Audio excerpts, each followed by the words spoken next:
Hello and good night. Welcome to another bedtime story. This story is meant to help you sleep or to relax your mind. Try and find a comfortable place, such as your bed or a soft chair. If you feel comfortable, you can close your eyes now. Try and let go of the day as we begin our tale. Tonight's story is the Magic Porridge Pot. Once upon a time, in a quiet little village, nestled between rolling green hills and deep whispering forests, there lived a kind-hearted girl named Lila. She was gentle and hard-working, but she and her mother were very poor. They lived in a tiny cottage on the edge of the village, where they did their best to make ends meet. No matter how hard they worked, there was often very little food, and many nights they went to bed hungry. One day, as Lila wandered through the forest in search of berries and firewood, she came upon an old woman sitting on a tree stump. The woman had kind eyes and a warm smile, though her face was lined with age. She was wrapped in a shawl embroidered with golden thread, and her hands trembled slightly as she held out a small iron pot.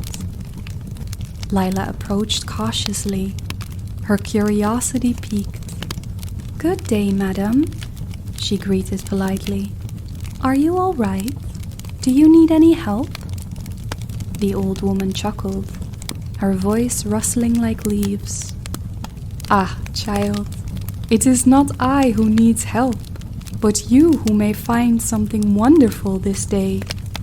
I see kindness in your heart and strength in your soul. You are a girl of true spirit." Lila blushed at the praise, but said nothing. The old woman continued, "You have known hardship and hunger, and yet you remain generous. For this, I wish to give you a gift." She lifted the small iron pot with great care, as if it were made of the finest gold. Lila hesitated, but then reached out and took the pot. "Thank you, but what makes this pot so special?"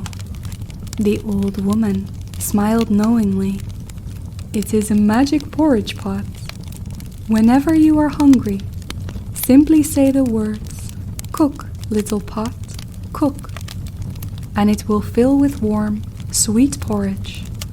When you have had your fill, say, 'Stop, little pot, stop,' and it will cease.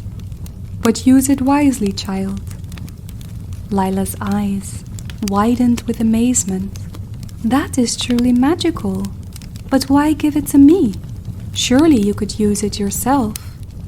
The old woman shook her head. "My time of need has passed, and my path leads somewhere else. But you and your mother shall never go hungry again."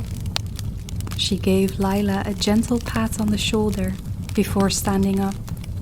"Remember, my dear, wisdom is just as important as kindness. Use this gift well." Before Lila could ask anything more, the old woman turned and walked away, vanishing among the trees as if she had never been there at all.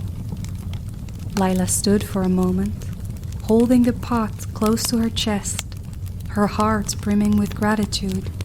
Then, with renewed energy, she hurried home to tell her mother. That night, when Lila returned to their small cottage, she set the pot on their little wooden table. Her mother looked at it with curiosity. "What is this, my dear?" she asked. With excitement, Lila explained what had happened in the forest. She then said, "Cook, little pot, cook." At once, the pot bubbled and filled with steaming, golden porridge. The rich aroma filled the room, making their empty stomachs grumble. They ate and ate until their hunger was finally satisfied. When they had eaten enough, Lila said, "Stop, little pot, stop." And just as the old woman had promised, the pot ceased cooking. From that day forwards, Lila and her mother never went hungry. Each morning, they had warm porridge to start the day, and each night they ate until they were full. They shared their secret with the villagers, offering food to anyone who was in need. Soon, the once hungry village became a place of warmth and joy, all thanks to the magic porridge pot.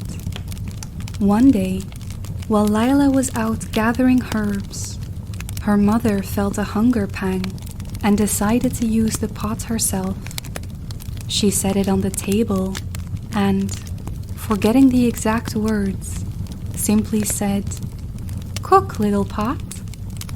Instantly, the pot began to bubble, and rich, creamy porridge filled the pot. But when the pot was full, it did not stop. The porridge bubbled over the edges, spilling onto the table, then the floor. Panicked, Lila's mother tried to remember the words to stop it, but she couldn't. The porridge overflowed, covering the kitchen floor and spilling out the door. It spread through the cottage, then into the street. The villagers gasped as the golden porridge streamed through the town, filling every home and shop. Soon, people were wading knee-deep in warm, delicious porridge, laughing and shouting in surprise. When Lila returned, she found the entire village awash in porridge. Giggling, she hurried to her home and cried, "Stop, little pot, stop!" Immediately, the pot ceased cooking, and at last, the flood of porridge came to an end. It took many days for the villagers to eat their way through the porridge that covered their streets, and for a long time, no one in the village was hungry. From that day forwards, Lila and her mother were very careful with the magic porridge pot, always ensuring that they used the right words. And so, with their bellies full and their hearts content, Lila and her mother, always remembering the kindness of the old woman and the magic she had bestowed upon them, lived happily ever after. The end. Thank you for listening to this bedtime story. I hope you enjoyed the tale tonight. If you did, please like the video and subscribe to the channel for more audiobooks and tales to come. Until next time.